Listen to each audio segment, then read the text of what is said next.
सृजनात्मकता और उदार आनंद बचपन की कुंजी हैं। गुरुदेव रविंद्रनाथ टैगोर के इस कथन को आत्मसात करते हुए सृजन और आनंद को यदि शिक्षा से जोड़ दिया जाए तो विद्यार्थियों के लिए शिक्षा प्राप्त करना कितना रोचक हो सकता है।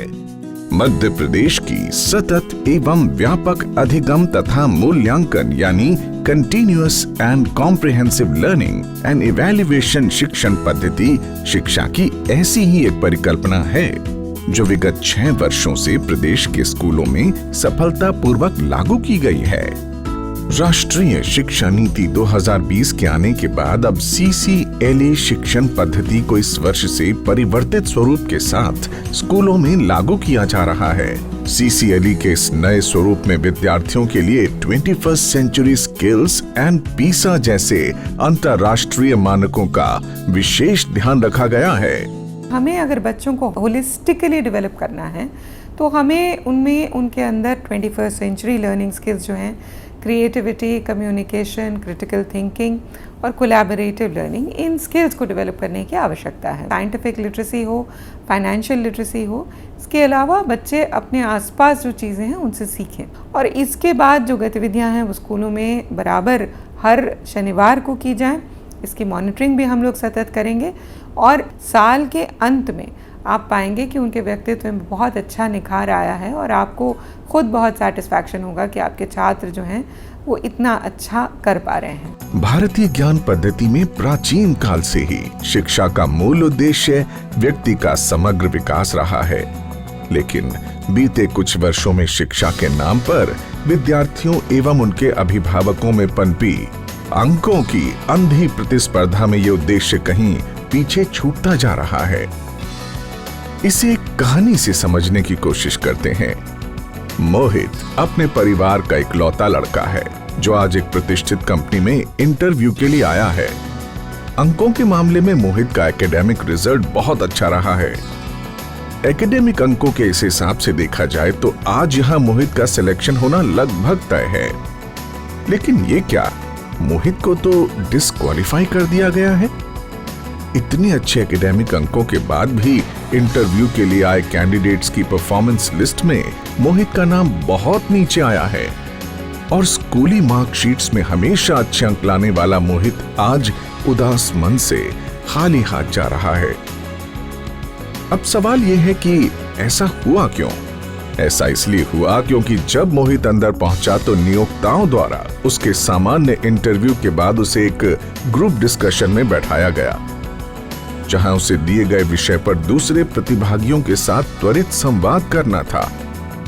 इस पूरी प्रक्रिया को कंपनी के नियोक्ता कैमरे के माध्यम से बारीकी से देख रहे थे और एक एक प्रतिभागी के विभिन्न गुणों को परख रहे थे। वे देख रहे थे कि प्रतिभागियों में कौन सबसे अच्छा श्रोता है, किसके दिए गए विषय के संबंध में अपनी मौलिक सोच है, किसकी संवाद शैली सबसे अच्छी है, कौन अपनी बात को रखने में तर्क के साथ रचनात्मकता का प्रयोग कर रहा है और कौन है जो दूसरों को सुन भी रहा है, अपनी बात रख भी रहा है और सबके साथ तालमेल बनाते हुए संवाद को संचालित भी कर रहा है।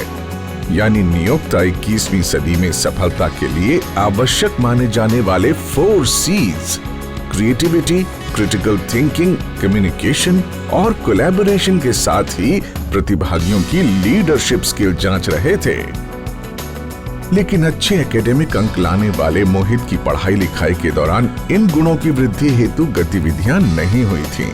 परिणाम स्वरूप मोहित ना तो वहां स्वस्थ संवाद कर सका, न दूसरे प्रतिभागियों से जुड़ सका और न ही वो अपनी रचनात्मकता या तार्किक क्षमता का प्रदर्शन कर सका। ये कहानी सिर्फ मोहित की नहीं, ऐसे अनेक बच्चों की है जो एकेडमिक रूप से उत्कृष्ट होते हैं लेकिन समाज या वर्क प्लेस पर अपने कार्य व्यवहार के कारण असफल हो जाते हैं। लोक शिक्षण संचालनालय मध्य प्रदेश द्वारा वर्तमान शिक्षा पद्धति में प्रचलित इन्हीं कमियों को दूर कर शिक्षा को वैश्विक मापदंडों के अनुरूप स्थापित करते हुए विद्यार्थियों का समग्र विकास करने का प्रयास है सतत व्यापक अधिगम तथा मूल्यांकन यानी CCLA का ये संशोधित स्वरूप। इन 21st सेंचुरी स्किल्स को बेसिकली हम 3 कैटेगरीज में डिवाइड करते हैं, जो कहलाती हैं लर्निंग स्किल्स, लिटरेसी स्किल्स और लाइफ स्किल्स। यदि हम लर्निंग स्किल्स की बात करें तो एसेंशियली लर्निंग स्किल्स वो स्किल्स हैं जो किसी नए नॉलेज के एक्विजिशन में विद्यार्थी को मदद करती हैं। इन लर्निंग स्किल्स में यदि हम बात करें तो हमारे पास पॉपुलरली नोन वो 4 C's हैं, जिसमें चिंतनशील सोच और समस्या समाधान का कौशल, क्रिटिकल थिंकिंग, नवाचार और रचनात्मकता को बढ़ावा देना, क्रिएटिविटी, समूह कार्य और टीम वर्क को एक साथ रख के प्रेजेंट करना यानी कि कोलैबोरेशन, और संवाद कौशल और अपने विचारों को एक बेहतर ढंग से प्रस्तुत करने की क्षमता यानी कि कम्युनिकेशन शामिल है। यदि हम लिटरेसी स्किल्स की बात करें तो ये स्किल्स बेसिकली वो स्किल्स हैं कि किन मीडियम्स के थ्रू हम नई नॉलेज को एक्वायर करते हैं। वो लिटरेसी स्किल्स में हमारे 3 स्किल्स आते हैं जिन्हें हम IMT कहते हैं। I stands for information literacy, M stands for media literacy and T stands for technology literacy. किस प्रकार से हम टेक्नोलॉजी से इंफॉर्मेशन को गेन करने में विद्यार्थी की सहायता कर पा रहे हैं। और सबसे अंत में last but not the least एक इम्पॉर्टेंट स्किल्स का पार्ट है जिसे हम लाइफ स्किल्स कहते हैं, जीवन कौशल कहते हैं। ये लाइफ स्किल्स मूलतः 5 कौशल हैं जिन्हें हम शॉर्ट फॉर्म में फ्लिप्स कहते हैं, जिसमें फ्लेक्सिबिलिटी है, लीडरशिप है, इनिशिएशन है, प्रोडक्टिविटी है और सोशल और क्रॉस कल्चरल स्किल्स हैं। ये 12 स्किल्स का जो समूह है ये विद्यार्थी को एक होलिस्टिक डेवलपमेंट में, एक सर्वांगीण विकास में बढ़ावा देने में सहायक सिद्ध होता है। और इन 12 स्किल्स के एक्विजिशन से ही हमारा विद्यार्थी फ्यूचर रेडी बनता है, आने वाले समय की चुनौतियों के लिए तैयार हो सकता है। CCLE के विगत अनुभवों और NEP की अपेक्षाओं के अनुरूप हमारे विद्यार्थी 21वीं शताब्दी के लिए आवश्यक 21st सेंचुरी स्किल्स में पारंगत हो सके, इसी बात को दृष्टिगत करते हुए पूर्व के साप्ताहिक क्रियाकलापों में अनेक नई गतिविधियों को जोड़ा गया है। CCLE के संशोधित स्वरूप के अंतर्गत बाल सभाओं में एक्टिविटी बेस्ड लर्निंग के माध्यम से विद्यार्थियों को ज्ञान एवं व्यक्तित्व विकास के विभिन्न पहलुओं से परिचित कराया जाता है। ये गतिविधियां व्यक्तिगत एवं सामूहिक दोनों रूप से संचालित की जाती हैं।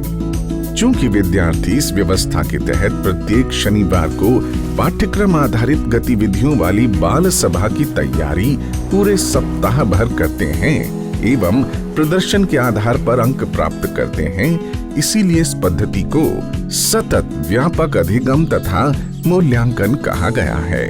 अब बात करते हैं CCLE के अंतर्गत कराई जाने वाली गतिविधियों एवं इनके क्रियान्वयन की। सदन निर्माण। CCLE के तहत सबसे पहले प्रत्येक कक्षा को विद्यार्थियों की संख्या के हिसाब से 4 भागों में बांटते हुए कुल 4 सदन बनाए जाते हैं। सदनों के नाम महापुरुषों, नदियों, पर्वतों आदि के नाम पर रखे जा सकते हैं। प्रत्येक कक्षा में 4 सदनों के 4 नायक एवं 4 सहनायक नियुक्त किए जाते हैं। गुड मॉर्निंग बच्चों, बैठ जाओ। नियुक्तियां एवं बाल सभा का संचालन कक्षा अध्यापक द्वारा ही किया जाता है, ताकि उसका ध्यान उसकी कक्षा के प्रत्येक विद्यार्थी पर रहे तथा वो सभी विद्यार्थियों को पाठ्येतर गतिविधियों हेतु समुचित अंक दे सके। सदनवार प्रतियोगिताओं से बेहतर प्रतिस्पर्धात्मक प्रदर्शन निकल कर आता है। माहवार थीम। बाल सभा में सभी 9 महीनों के लिए 9 थीम्स निर्धारित की गई हैं, जो टेक्स्ट बुक आधारित होंगी। इन्हीं थीम्स के आधार पर विद्यार्थियों को कक्षा अध्यापक द्वारा माह के प्रथम गुरुवार को विषय प्रदान किए जाते हैं, जिनके आधार पर विद्यार्थी व्यक्तिगत एवं सदनवार तैयारी आरंभ करते हैं। ये विषय विद्यार्थियों के पाठ्यक्रम पर आधारित होते हैं। बाल सभा की साप्ताहिक गतिविधियां। राष्ट्रीय शिक्षा नीति में शिक्षा का उद्देश्य विद्यार्थी को केवल एकेडमिक ज्ञान देना ही नहीं, बल्कि उसका सर्वांगीण विकास करते हुए उसे शिक्षा के वैश्विक मापदंडों से जोड़ना भी है। 21st सेंचुरी के लिए आवश्यक कौशलों के आधार पर बाल सभा की साप्ताहिक गतिविधियों का वर्गीकरण किया गया है। प्रत्येक माह के 4 सप्ताहों के लिए क्रमशः लेखन कौशल, वक्तृत्व कौशल, प्रश्नोत्तरी कौशल एवं दृश्य व प्रदर्शन कला पर आधारित प्रतियोगिताएं की जाती हैं। लेखन कौशल। लेखन कौशल के अंतर्गत विद्यार्थियों से निबंध लेखन, आर्टिकल राइटिंग, कविता कहानी लेखन एवं ड्रामा स्क्रिप्ट लेखन जैसी गतिविधियां कराई जाती हैं।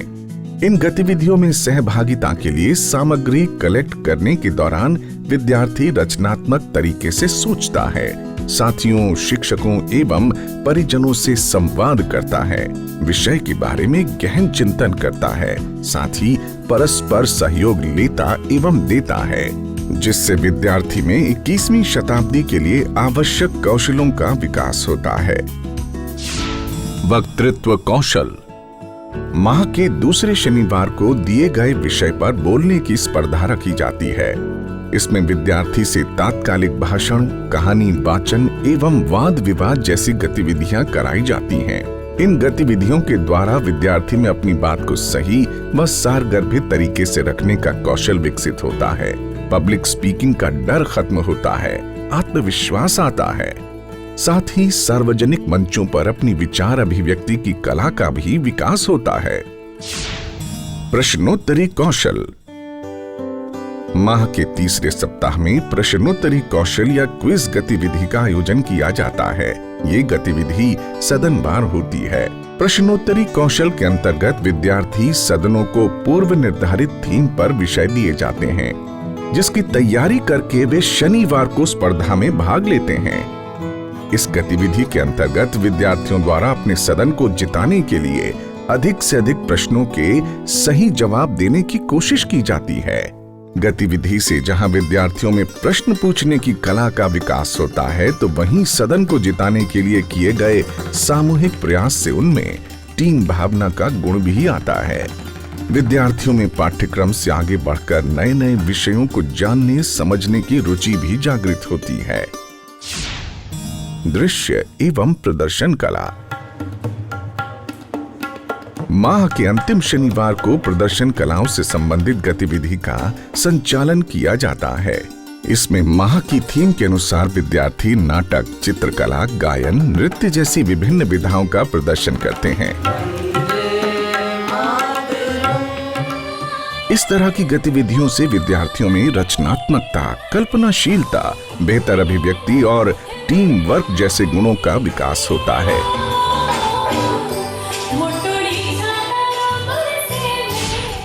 मूल्यांकन। बाल सभा की गतिविधियों में भाग लेने वाले विद्यार्थियों के प्रदर्शन का मूल्यांकन प्रत्येक सप्ताह किया जाता है। व्यक्तिगत एवं सदनवार अंकों के आधार पर प्रतिमाह सर्वसम्मति से अग्रणी सदन एवं वर्ष के अंत में विजेता सदनों की घोषणा की जाती है एवं पुरस्कृत किया जाता है। साथ ही व्यक्तिगत स्पर्धा में अधिकतम अंक प्राप्त करने वाले सभी सदनों के 10% विद्यार्थियों को भी पुरस्कृत किया जाता है। स्कूली शिक्षा सिर्फ रटंत न होकर उद्देश्यपरक बने एवं विद्यार्थी किताबी ज्ञान के साथ ही व्यावहारिक ज्ञान प्राप्त कर 21वीं शताब्दी के अनुसार आने वाले जीवन के लिए तैयार हो सकें। इसी उद्देश्य के साथ लोक शिक्षण संचालनालय मध्य प्रदेश CCLE की इस उत्कृष्ट अवधारणा को मूर्त रूप देने जा रहा है। सभी टीचर्स, जिला शिक्षा अधिकारी, प्रिंसिपल सबसे अनुरोध है कि इस ट्रेनिंग में एक्टिवली पार्टिसिपेट करें, क्योंकि अगर आप ट्रेनिंग ठीक से लेंगे और जो आपको यहाँ बताया जा रहा है तो वो बच्चों तक ठीक से ट्रांसमिट होगा, तो हमारा ट्रेनिंग सफल होगा। जैसा कि कहा जाता है कि शिक्षक सभ्य समाज के निर्माता होते हैं, इसलिए राष्ट्र निर्माण में आप शिक्षकों की भूमिका सर्वोपरि है। मध्य प्रदेश सरकार एवं लोक शिक्षण संचालनालय को आप सब पर पूरा विश्वास है कि आप इस कार्य को अपनी सर्वोच्च प्राथमिकता मानेंगे और विद्यार्थियों का सर्वांगीण विकास करते हुए राष्ट्र निर्माण में अपनी महत्वपूर्ण भूमिका का निर्वहन करेंगे।